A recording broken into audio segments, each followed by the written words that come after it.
Bom dia, meninas! Sejam bem-vindas a mais uma live Terapia pela Palavra. Vamos falar hoje sobre validação, sobre ciúme, sobre colocar o nosso valor do lado de fora.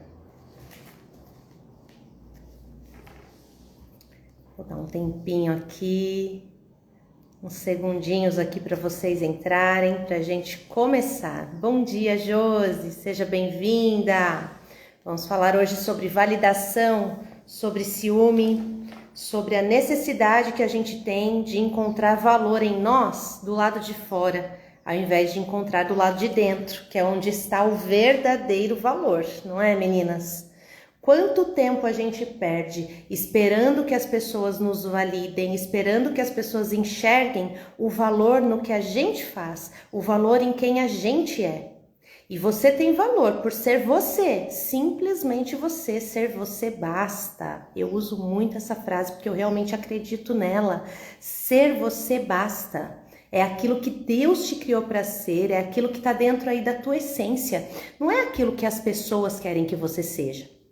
E hoje a gente vai falar sobre isso, sobre o quanto duas mulheres que a Bíblia não traz muitas informações sobre ela, que são Lia e Raquel, informações profundas sobre costumes, sobre como elas pensavam, o que elas queriam da vida, enfim. Mas eu penso que eram duas mulheres incríveis, afinal Raquel era pastora de ovelhas, era uma mulher forte, uma mulher que fazia o que tinha que ser feito. Lia era uma mulher... estudos indicam, né, que ela era uma mulher meiga, uma mulher gentil, uma mulher que apacentava pessoas, vamos dizer assim, né? Raquel apacentava ovelha e Lia apacentava pessoas. Só que Lia não tinha paz dentro dela e Raquel muito menos. Então vamos começar. Para que vocês entendam, eu vou ler a história das duas e vou falar para vocês o que eu trouxe dessa história. Então lembra que no capítulo passado, no capítulo 29, a gente falou sobre o casamento, né? Jacó com Lia, depois com Raquel, e Lia era extremamente fértil e teve um monte de filhos e dedicou todos esses filhos à sua dor. Então agora meu marido vai me olhar, agora o Senhor ouviu a minha dor, agora o Senhor olhou para mim. Todos os filhos à sua dor, até que o último filho, acredito eu, que resignada, já entendendo que não vou ter aquilo que eu gostaria do meu marido, ou pelo menos por um momento, porque a gente vê aqui no capítulo 30 que ela ainda tinha esperanças, mas no capítulo 29, por um momento ela entendeu assim, não, agora eu vou louvar ao Senhor, e colocou o nome dele do último filho de Judá, que é louvado seja Deus. Inclusive eu citei aqui para vocês que a partir deste filho de Lia, saiu lá então a tribo de Judá, que é a tribo que é muito famosa porque existe a expressão pela qual Jesus é conhecido, que é o leão da tribo de Judá. Então a importância e o que acontece na nossa vida quando a gente coloca Deus no centro e não as pessoas, não o que as pessoas têm a pensar sobre nós ou o que elas sentem a nosso respeito. Quando nós colocamos Deus no centro, as coisas mudam. E a nossa visão de mundo muda e a gente então traz vida para a nossa família, a gente traz realização, força de realização para a nossa família. Foi isso que aconteceu a partir de Judá. Mas aí no capítulo 30, a gente vê então o que acontece com Raquel, enquanto Lia estava lá tendo aquele monte de filhos e ainda triste, para você ver, né, como tudo depende da ótica pela qual se é olhado. Lia tendo muitos filhos, e triste porque não tinha o amor de Jacó. Raquel tinha amor e devoção absoluta de Jacó. E triste porque não tinha filhos. Então é o descontentamento, a insatisfação do coração do ser humano que coloca a sua satisfação do lado de fora. Então cada uma tinha o que a outra queria e não conseguia olhar com gratidão para aquilo que já tinham. Então já fica aqui a primeira pergunta para você. Como é que está a sua vida? Como é que você está em relação ao que você já tem, em relação às suas conquistas? Você tem gratidão por aquilo que você já tem? Você consegue se conectar com a gratidão? Se conectar com o quão abençoada você é por tudo que você já tem? Ou o seu olhar como o de todos, porque isso é natural do ser humano, o nosso olhar está naturalmente voltado para o negativo. Então, para a gente enxergar o que tem de bom, é um treino. Você tem que treinar o seu olhar nos ganhos, nas conquistas, no positivo. Então, já fica aqui a primeira lição para você. Onde está voltado o seu olhar? Está para o negativo ou está para o positivo? O seu olhar está na escassez, está naquilo que você não tem, ou está na prosperidade? Prosperidade aqui eu não estou falando só de dinheiro, porque prosperidade financeira é muito boa. Agora, prosperidade de alma, essa, gente, nenhum dinheiro no mundo paga. Porque eu costumo dizer que tem gente que é tão pobre que a única coisa que tem é dinheiro. Então não é dessa prosperidade que eu tô falando de outras prosperidades. Prosperidade de alma, prosperidade emocional, espiritual e que sim, por consequência, trazem a prosperidade financeira, que claro, é bom, não sejamos aqui hipócritas de dizer que não é bom. É muito bom, mas não é tudo, certo? Enfim, primeira lição aqui então, gratidão. Lia tinha muitos filhos e não tinha o amor de Jacó. Triste, porque ela olhava para aquilo que não tinha. Raquel tinha total amor de Jacó, mas não tinha filhos. Triste, porque olhava para aquilo que não tinha. Uma querendo o que era da outra. Então não queira o que é de quem está aí do teu lado, porque a grama do vizinho não é mais verde que a sua. É só porque quando você olha para a grama do vizinho, você só vê aquela graminha verde bem cuidada, de repente. Mas você não vê o tanto de coisa que tem por trás daquele cuidado todo, certo? Então, já Raquel, quando percebe que Lia tinha muitos filhos, ela sente ciúme da irmã. E aí vem a pergunta que eu coloquei para você no story de ontem. Você se sente preterida, deixada de lado, enquanto tem aí do teu lado alguém que é preferida? Alguém que tem o primeiro lugar na vida de alguém? Gente, o lugar na vida, o lugar de importância na vida, quem nos dá somos nós mesmas. Se você entende que você não tem importância e que você é segundo plano, você se comporta como tal e você se coloca como tal na vida de outras pessoas. Isso acontece muito em relacionamentos amorosos. Eu não sou prioridade para ele, Pri, eu não sou prioridade para ele. Peraí, mas você é prioridade para você? E você se coloca como prioridade para ele? Como que é para você isso? Você é prioridade para você na sua vida? Ou o que está do lado de fora é prioridade na sua vida? Então essa é uma primeira pergunta aí para você. E aí então, quando Raquel se dá conta, ela teve ciúme e foi reclamar com Jacó. Dá-me filhos, senão eu morro, ela fala para ele de uma forma bem intensa, bem dramática, como se ele fosse responsável por entregar para ela aquilo que faltava nela. Como se ele tivesse o poder de dar filhos para ela, e como se esses filhos fossem encontrar um lugar ali de consolo, colocar Raquel num lugar de consolo, num lugar de contentamento, e não. Nada traz isso para você, nem mesmo filhos. Marido não traz isso para você, filhos não traz isso para você, trabalho não traz, amigos não trazem, nada traz. O que traz contentamento para o teu coração é você entender qual é o propósito da tua vida e quem Deus te criou para ser. O que você está nesse mundo aqui para fazer o quê? O que você está fazendo aqui? É isso que traz para você contentamento, preenchimento verdadeiro. Mas aí ela fala então para Jacó: dê-me filhos, senão eu morro. Jacó, apesar de amar Raquel, ficou estressado com essa fala, ficou irritado e responde para ela: por acaso sou Deus? Sou eu que não te dou filhos? Tipo, né? A culpa é minha? Que você não tem filho? Que a gente não consegue gerar filho? Naquela época, né, inclusive, tudo era culpa da mulher, até o sexo do filho, que é determinado pelo homem, né? Naquela época eles achavam que era mulher, né? Que não dava filho homem, enfim. Tinha toda uma questão aí. E ele ficou muito irritado por ela trazer para ele essa responsabilidade. E Raquel respondeu para ele. Aí vem, gente, aquilo que a gente costuma fazer quando as coisas não saem do nosso jeito. Quando, de repente, a gente está escutando um não de Deus ou um espere de Deus. E quando eu digo escutando um espere de Deus, é quando você está aí ansiosa na sua vida, querendo que algo aconteça, pedindo para Deus, pedindo lá, ó, sem cessar. e o negócio não acontece. Pode ser que seja um não, pode ser que seja um não agora, mais pra frente, mas a gente não tem paciência de esperar. E aí olha o que Raquel faz, ela foi dar um jeitinho na situação.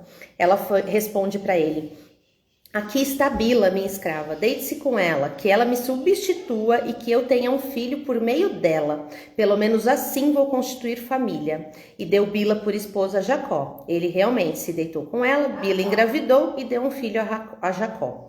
Raquel disse: Deus está do meu lado e me fez justiça. Ele me ouviu e deu-me um filho, e deu a ele o nome de Dan, justiça. Bila, serva de Raquel, engravidou de novo e deu um segundo filho a Raquel. E ela então disse: fui para uma luta de tudo ou nada com minha irmã e venci. Ou seja, Lia, para ela, era uma adversária com quem ela lutava. E a vencedora era quem tinha filhos. Então fui por uma luta e venci. E deu a ele o nome de Naftali, que é luta.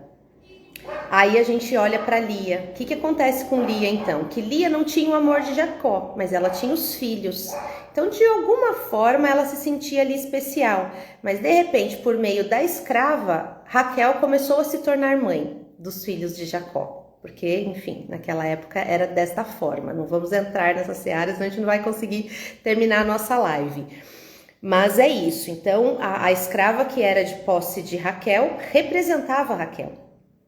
Quando Lia percebeu que não procriava mais, deu sua escrava Zilpa como esposa a Jacó. Ou seja, Lia viu que não tinha mais filhos, que não gerava mais.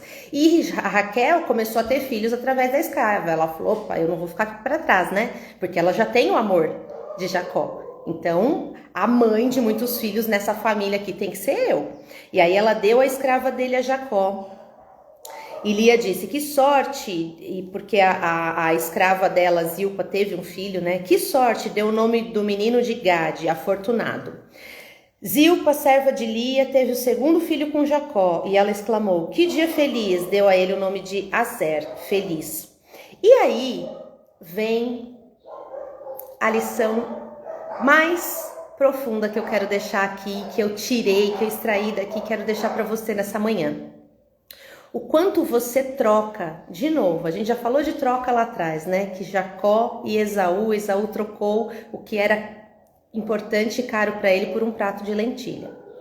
O quanto a gente faz barganhas e a gente troca aquilo que é importante e o quanto a gente também se desvaloriza. A gente acha que o que a gente precisa é muito mais do que o que a gente tem. E a gente vai lá e troca também. E faz o que quiser aí, porque eu preciso encontrar aquele lugar de valor. E aquele lugar de valor que não está dentro de mim e que eu acho que está fora, está no outro. E aí, olha o que acontece.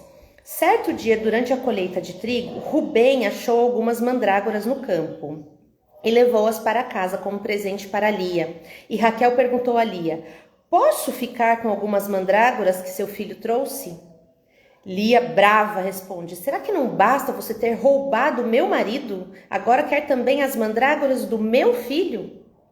E para você entender, o que eram mandrágoras naquela época? Além de ser uma planta sagrada, porque simbolizava ali o relacionamento com Deus, também era uma planta afrodisíaca. Então, Raquel queria aquela planta para ela como bênção e talvez até com uma segunda intenção aí. A palavra não diz, mas pode ser que tivesse havido esse tipo de intenção também. E Raquel responde: tudo bem, vou deixar que ele se deite com você esta noite em troca das mandrágoras que seu filho trouxe. Ou seja, Raquel, por essa frase eu penso que ela tinha até domínio sobre Jacó. Ela não deixava Lia chegar perto de Jacó, porque Lia chegava perto e engravidava, então a escrava dela, né? Então, como Jacó amava Raquel, as noites de Jacó eram provavelmente de Raquel, por premissa ali, por prioridade, porque ela era a preferida. E aí ela fala para Lia: em troca das mandrágoras, eu deixo você se deitar com ele. E aí eu te pergunto, mulher querida, olha a Josi falando, e repetiram então o mesmo padrão de Sara, que já não deu bom lá atrás. Todos eles seguem repetindo padrões aí de comportamento, de troca. Já não deu certo lá e eles seguem repetindo os mesmos erros. E é por isso que existe a importância de você saber exatamente aquilo que você precisa saber a seu respeito, a respeito da tua família, a respeito da sua história, para você não sair repetindo padrões, para você não sair fazendo com você e com a sua descendência coisas que não vão trazer um bom resultado para a sua vida. E foi isso que aconteceu aqui. E aí, Lia, então, aceita a troca. Dá as mandrágoras em troca de ficar com Jacó naquela noite. E aí vem a pergunta que eu faço para você.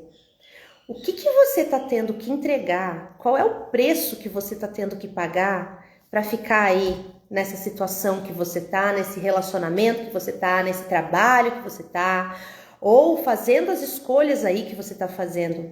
Qual é o seu preço? O que você está tendo que entregar em troca?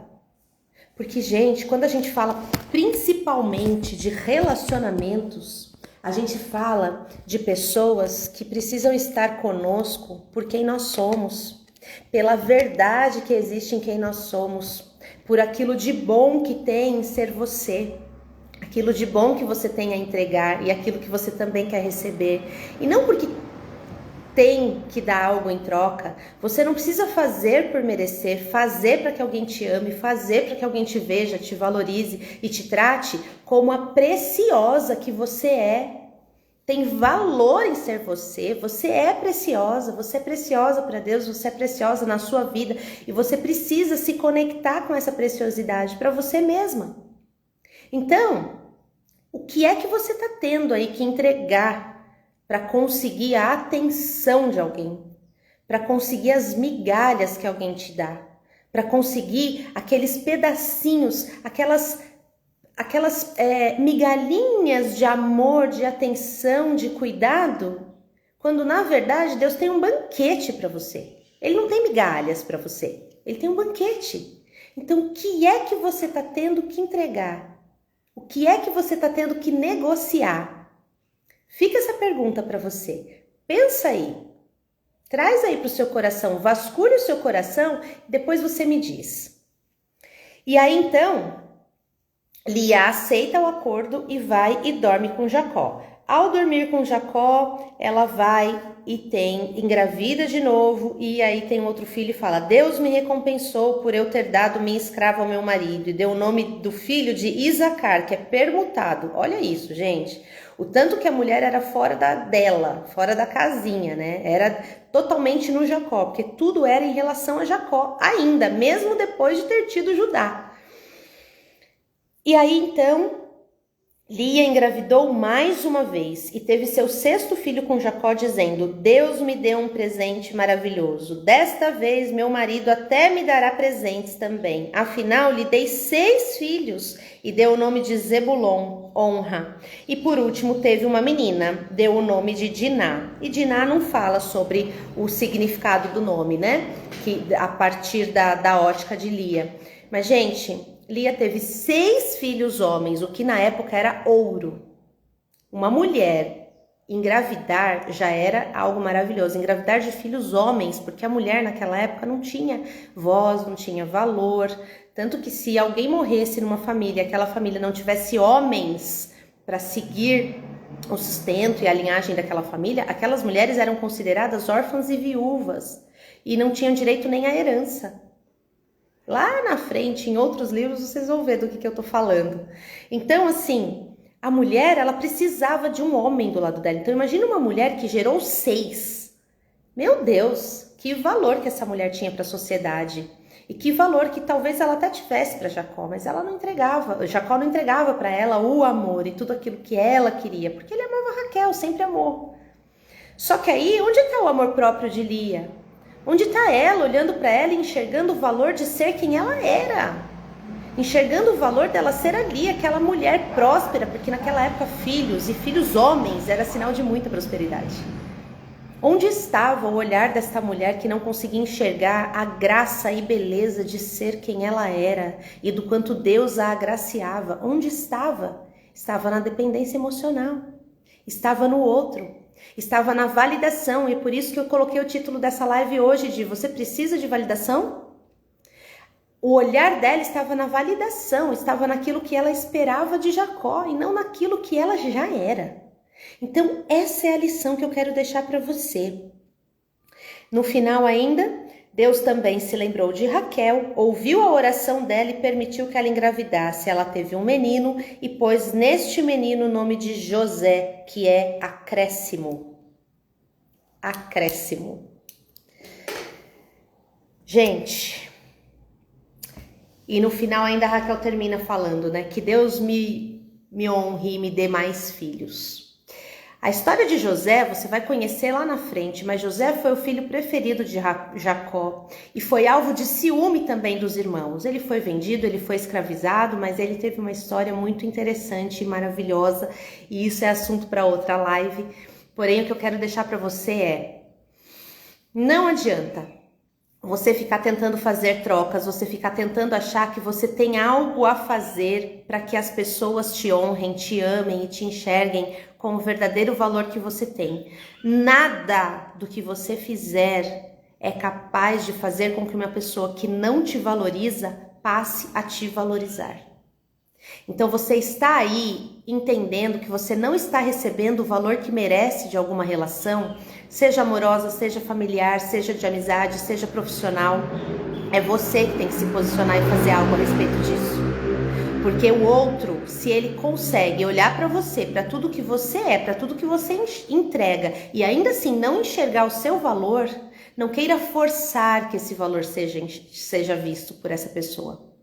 Porque você não precisa fazer por merecer. Já existe valor em ser você, em ser apenas quem você é. Se a pessoa que está ao teu lado, independentemente do grau ou do tipo de relacionamento, se a pessoa que está ao teu lado, ela não consegue olhar para você e enxergar o valor que tem em você, volte-se para dentro de você e busque em você o valor que existe em você. Porque nada, olha, mandrágoras não trouxeram o valor para Lia. 7 filhos, sendo deles 6 homens, o que era símbolo de muita prosperidade naquela época, não trouxe o valor para Lia. Nada disso trouxe o valor para Lia, porque o olhar dela estava na dependência emocional, estava na necessidade de que Jacó olhasse para ela, a amasse e a visse.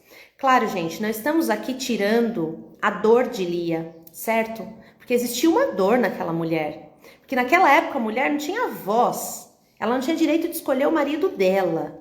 E Lia, além de não ter o direito de escolher o marido dela, ela nem foi escolhida por esse marido. Aqui a Soraya falando, Pri, ruim quando enxerga só 1% dos erros, né? Bom, vamos ver se eu entendi o que você falou. Ruim quando a pessoa só enxerga 1% dos seus erros, é isso? E não enxerga os seus acertos? É isso que você quer dizer, Soraya? E sim, é muito ruim, só que deixa eu te falar, o olhar do ser humano está treinado para o negativo.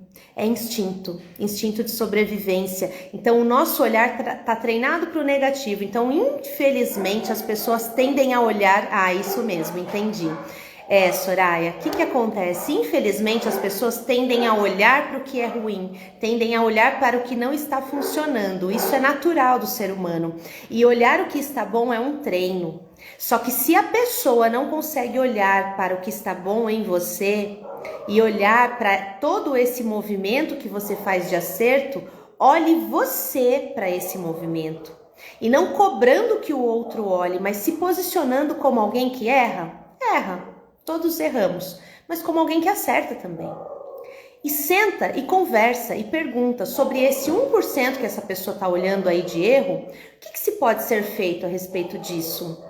É algo que pode ser mudado ou não? Ou é um modo de viver seu e que não requer tantas mudanças e que faz parte da sua natureza, só não agrada o outro, porque tem isso também.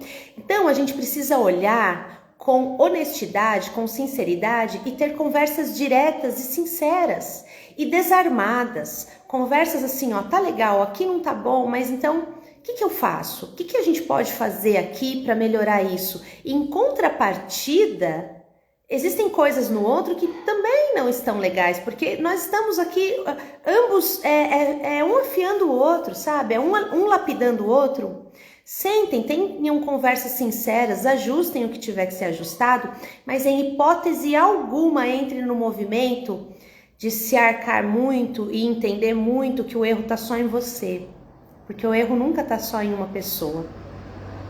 E até mesmo para acertar, um precisa do outro. Precisa que seja exposto o erro, precisa até às vezes da ajuda do outro para acertar, do outro sinalizando. Tem coisas que a gente faz sem perceber que faz. Então precisa que o outro sinalize. Então faz um combinado aí. Olha, quando eu fizer tal coisa, que puxa, também entendi que não é legal. Quando eu fizer, me lembra, me alerta, porque às vezes eu faço tão no automático, faz tão parte de quem eu sou, uma vida inteira, eu faço tão no automático que eu não percebo. Mas eu quero mudar, então me ajuda. Então assim, dentro dessa sua frase aqui cabem muitas possibilidades, né? Mas a principal delas é, existe valor em ser você, mas também existem coisas ruins na gente, mesmo na nossa essência, existem erros aí que a gente comete, porque somos todos humanos e a nossa natureza é falha mesmo, mas a gente não pode viver com o nosso olhar treinado só para aquilo que a gente faz de ruim. Porque eu tenho certeza que fora esse 1% aí de ruim, tem uma infinidade de outras coisas, porque você está me dizendo de 1%, então tem 99% de coisas boas, né? Então treine você o seu olhar para esses 99%. Eu digo isso para a Soraya que mandou essa colaboração aqui para nossa live e para todas vocês que estão nos ouvindo, que vão nos ouvir depois, inclusive, que esse 1% não determine quem você é, porque o seu valor, aquela quem você é, aquela que você sabe que é e o que você tem de melhor para entregar, isso está dentro de você. Isso ninguém tira, a menos que você deixe, certo? Então, essa é a mensagem que eu quero deixar para você hoje. Gente, a mensagem de gratidão, contentamento e auto-amor, enxergar o que de bom existe nas coisas que você tem, no movimento da sua vida, mas principalmente em quem você é. Olha aí para quem você é, faz uma separação, uma coluninha aí, ó, virtudes e uma coluninha defeitos, que todas temos coisas bem importantes para pôr nas duas colunas. Mas separa para você ver que eu tenho certeza que a coluninha virtudes, ela vai ter muito mais coisas para as quais você não está olhando. E aí você se conecta muito com o que está na coluna defeito, e aí como a sua mente fica muito focada naquilo, aquilo que você joga foco, que você joga energia, expande, né? Então ao invés de você enfatizar e aprimorar aquilo que você já tem de bom e melhorar aquilo que está de ruim, ao invés disso, você entra num movimento aí de auto-julgamento e até mesmo de vitimismo em alguns momentos, porque o outro não enxerga as virtudes, e aí você perde a energia de realização e você perde a energia de transformar essa parte de defeitos aí que pode ser transformada, de acomodar cada coisa no seu lugar, de trabalhar ainda mais e utilizar ainda mais o que você já tem de virtude. Você entende? Energia desperdiçada, amor desperdiçado, tempo desperdiçado. Porque quando a gente passa a vida apontando o erro para os outros, dos outros e apontando o erro de nós mesmas, quando a gente passa a vida nesse movimento, é tanto tempo que a gente desperdiça. Porque aí o nosso olhar fica cada vez mais viciado no negativo. E quanto mais coisas negativas você vir, mais coisas você vai querer encontrar para provar para você inconscientemente de que, olha aí, como é ruim mesmo, né? Olha aí como isso aqui não funciona mesmo. Olha como essa pessoa é ruim mesmo. Olha como eu sou ruim mesmo. Entende? Essa é a importância de você treinar o seu olhar para uma nova ótica na sua vida. E eu quero deixar essa mensagem hoje para você sair do ciúme, sair do julgamento do outro e do auto-julgamento, para você sair desse movimento de vitimismo muitas vezes, ou mesmo de carrasco, porque em alguns momentos a gente é vítima, em outras a gente é carrasco do outro. né? Então, nenhum papel nem outro é bom, gente. O bom mesmo é a gente olhar para a vida com coragem, com determinação, com honestidade, sentar com quem quer que tenha que sentar, conversar, colocar as coisas no seu devido lugar e buscar a sua melhor versão, buscar a melhor versão do outro também e juntos irem crescendo aí. E quando eu falo isso, de novo, eu repito, para todas as relações, não só relações amorosas, para todas as relações, inclusive nós mães, para as nossas relações aqui com o nosso filho também, isso é de extrema importância. Eu espero, olha aqui a Soraya falando, obrigada linda, Soraya, eu é que agradeço por vocês estarem aqui ouvindo, que isso encontre solo fértil aí no coração de vocês e que vocês realmente frutifiquem nessa verdade de que ser você basta. Porém, existe uma necessidade de que a gente sim se conecte àquele que nos criou e a gente se aprimore, porque existem falhas na nossa natureza. Mas isso não faz de nós menos importantes e menos especiais do que a forma como Deus nos criou para ser, certo? Vamos orar para finalizar? Querido Pai, obrigada a Deus por essa mensagem, obrigada porque só no início desse capítulo 30 a gente já extrai tantas coisas maravilhosas, porque o Senhor deixou realmente para nós o manual para a nossa vida, o manual para a nossa existência, para nos colocar num lugar de paz, de amor, de prosperidade em todas as áreas, porque é isso que o Senhor como Pai quer para nós. Muito obrigada a Deus por essa informação, por esse direcionamento, e por esse amor e misericórdia que se renovam a cada manhã. Nós dedicamos a nossa sexta-feira a Ti, o nosso final de semana, e que o Senhor esteja à frente e no centro de tudo. Em nome de Jesus. Amém, meninas? Um grande beijo para vocês, fiquem com Deus, tenham um final de semana maravilhoso, feliz, abençoado e na segunda-feira a gente retoma então o nosso estudo. E esse capítulo 30 é riquíssimo, viu? Eu fiz com vocês hoje só a primeira partezinha, a gente ainda vai continuar nele, viu? Tem mais informações nele pra gente. Um beijo, fiquem com Deus, até segunda, tchau, tchau!